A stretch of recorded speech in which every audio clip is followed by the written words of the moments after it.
မြန်မာနိုင်ငံအိန္ဒိချင်း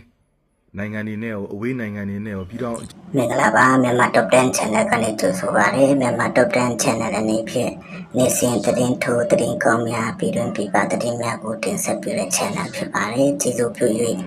အားပေးကြပါအောင်လို့ကျေးဇူးတင်ပါတယ်ဗျာမြန်မာနိုင်ငံအိန္ဒိချင်းနိုင်ငံတွေနဲ့အဝေးနိုင်ငံတွေနဲ့ပြည်ထောင်အချင်းချင်းချစ်ခင်ရင်းနှီးမှုရှိအောင်အစကတည်းကဂျာနေဝါဒနဲ့ရပ်တည်ခဲ့တဲ့နိုင်ငံဖြစ်ပါတယ်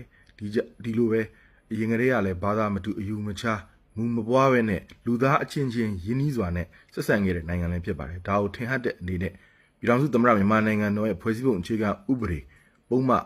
362မှာဗုဒ္ဓဘာသာလိုပဲခရစ်ယာန်ဘာသာအစ္စလာမ်ဘာသာဟိန္ဒူဘာသာနဲ့နတ်ကိုးကွယ်တဲ့ဘာသာတွေကိုနိုင်ငံတော်မှာကိုးကွယ်တဲ့ဘာသာတွေအဖြစ်နဲ့အသိအမှတ်ပြုထားတာဖြစ်ပါတယ်ကျွန်တော်တို့ကဒီအခြေခံဥပဒေကိုလေးစားလိုက်နာမယ်ဆိုရင်ကိုလေးစားလိုက်နာခြင်းနဲ့နေရာကျမှလေးစားလိုက်နာပြီးတော့ကိုမျက်ွယ်ပြုခြင်းနဲ့နေရာမှာမျက်ွယ်ပြုလို့ရှိရင်တရားဥပဒေစိုးမိုးရေးဟာ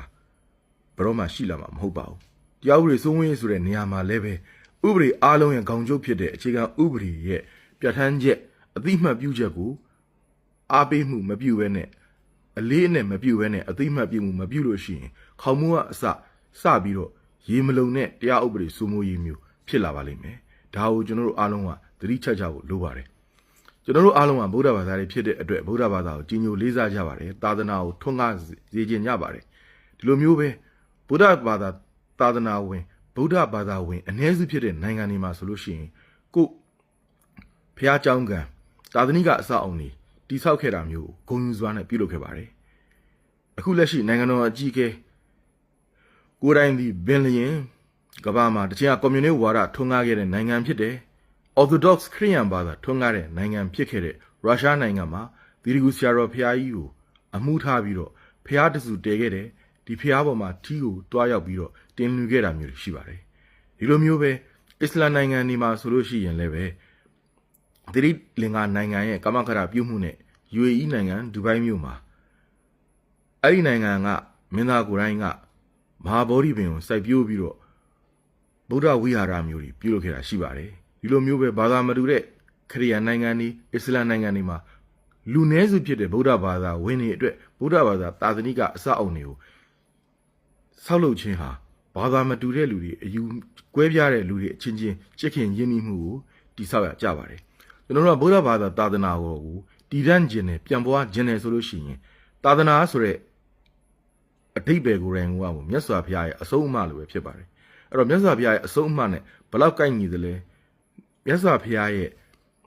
့တရားတော်တွေကနှလုံးထဲမှာဘလောက်ကိ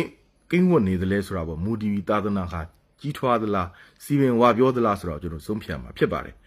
်အဲ့တော့ကျွန်တော်တို့အနေနဲ့ကမတူတဲ့ဟာနှစ်ခုကိုသွားနှိုင်းနေလို့တော့အပိုပဲဥပမာထုတ်စည်းတိုးတဲ့နေရာနဲ့ဘောလုံးကန်တဲ့လူဘသူဘိုးတော်လဲလို့တော့ပြောရခက်ပေမဲ့လို့တူညီတဲ့အားကစားဆိုလို့ရှိရင်တော့ဘသူလက်ရည်သားလဲခြေရည်သားလဲဆိုတာကိုကျွန်တော်တို့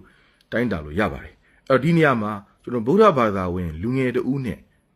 အစ္စလာမ်ဘာသာဝင်လူငယ်တဦးမြန်မာနိုင်ငံသား2ဦးဟာစပွဲဝိုင်းတစ်ခုမှာထိုင်ပြီးတော့အတူတူမိတ်ဆုံစားတော့နေမယ်ဆိုလို့ရှိရင်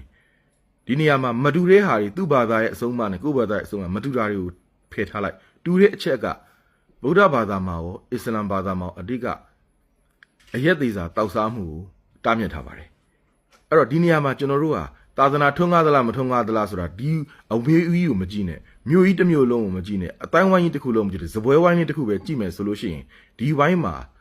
အစ္စလာမ်ဘာသာဝင်လူငယ်လေးကအရက်မတောက်ရင်ဒီဝိုင်းမှာအစ္စလာမ်သာသနာထွန်းကားနေလိမ့်မယ်ဗုဒ္ဓဘာသာဝင်လူငယ်လေးကအရက်မတောက်ပဲနေရင်အဲ့ဒီဝိုင်းမှာဗုဒ္ဓသာသနာထွန်းကားနေမယ်ဘာဖြစ်လို့လဲဆိုတော့သာသနာဆိုတာကအဆုံးအမဖြစ်လို့ပါပဲအဲ့တော့ကျွန်တော်တို့ဟာမြန်မာနိုင်ငံဟာဗုဒ္ဓဘာသာသာသနာနေလို့လှလို့ထွန်းကားပြီးသားနိုင်ငံဖြစ်ပါတယ်ကျွန်တော်တို့မြန်မာပြည်သူပြည်သားဗုဒ္ဓဘာသာဝင်ကိုယ်ွယ်တဲ့လူတွေရဲ့နှ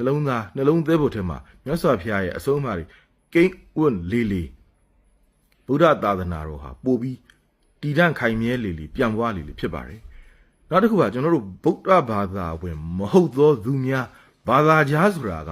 ဒီနေ့မှပေါ်လာတာမဟုတ်ပါဘူးမြတ်စွာဘုရားရှင်လက်ထက်မှာကလေးကတလောကလုံးဗုဒ္ဓဘာသာဝင်တွေကြီးမဟုတ်ပါဘူးဗုဒ္ဓဘာသာဝင်မဟုတ်တဲ့အယူဝါဒမတူမျှတဲ့လူတွေအများကြီးရှိပါတယ်အဲ့ဒီလိုရှိတဲ့အချိန်မှာလည်းပဲဗုဒ္ဓဘာသာဝင်ပုဂ္ဂိုလ်တွေမှာ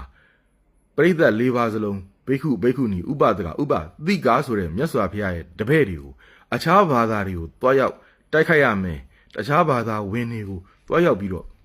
ဒုက္ခပေးရမယ်လို့မပြောခဲ့ပါဘူးဥပါလိကိုဆိုလို့ရှိရင်မြတ်စွာဘုရားဗုဒ္ဓဘာသာဝင်ပြောင်းလာတဲ့ဟာတော့မှအရင်သူကိုးကွယ်ခဲ့တဲ့ဘာသာဝင်တွေကိုကအကြီးအကဲတွေကိုတော့မှဆက်လက်ပြီးတော့အလေးဂရုပြုရမယ်လို့ပြောခဲ့ပါတယ်အဲ့တော့မြတ်စွာဘုရားရဲ့သာသနာတော်ဟာကိုယ်အချင်းချင်းညီညွတ်ယုံနဲ့မကဘဲနဲ့ဘာသာမတူတဲ့လူတွေကိုပါကိုယ့်ဘက်ကသီလသမารိခိုင်ကြီးစွာနဲ့ချစ်ခင်ရင်းနှီးစွာဆက်ဆံရမယ်ကိုယ့်ကိုထိပါလာရင်သာဘာသာရေးကိုဘာသာကိုပျက်စီးအောင်လုပ်ရင်သာအယူဘာသာအားဖြင့်ပုံမတာလွန်တဲ့ဟာနဲ့ပြန်တိုက်ခိုက်ဖို့ပဲပြောခဲ့တာရှိပါတယ်တိုက်ခိုက်ထားတဲ့ဆိုတဲ့စာနဲ့စာလို့ရှိရင်တော့ဝါဒတင်ပြီးဆုံးဖြတ်တာမျိုးပဲရှိပါတယ်မြတ်စွာဘုရားရဲ့သာသနာတော်မှာ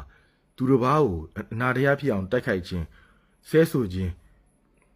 ဆိုတဲ့အားမျိုးတွေမပြုလုပ်ခဲ့ပါဘူးဒါမျိုးကိုအခုအချိန်မှာကျွန်တော်တို့ကအစစရရကိုစေရနာကောင်းကောင်းနဲ့ပြန်ပြီးတော့သတိတမစင်ညာရှိစွာနဲ့ရင်ဆိုင်ပြီးတော့အရာရာကိုဖြည့်ရှင်းမယ်ကိုမှရှိတဲ့စိတ်ခံစားချက်ကိုရှေ့တန်းမတင်မဲနဲ့ဖြစ်တိုက်တာကိုဘုရားအစုံအမှတရားဥပဒေအစုံအမှနဲ့နိုင်ငံတော်အစိုးရရဲ့စေရနာပေါ်မှာမူတည်ပြီးတော့အားလုံး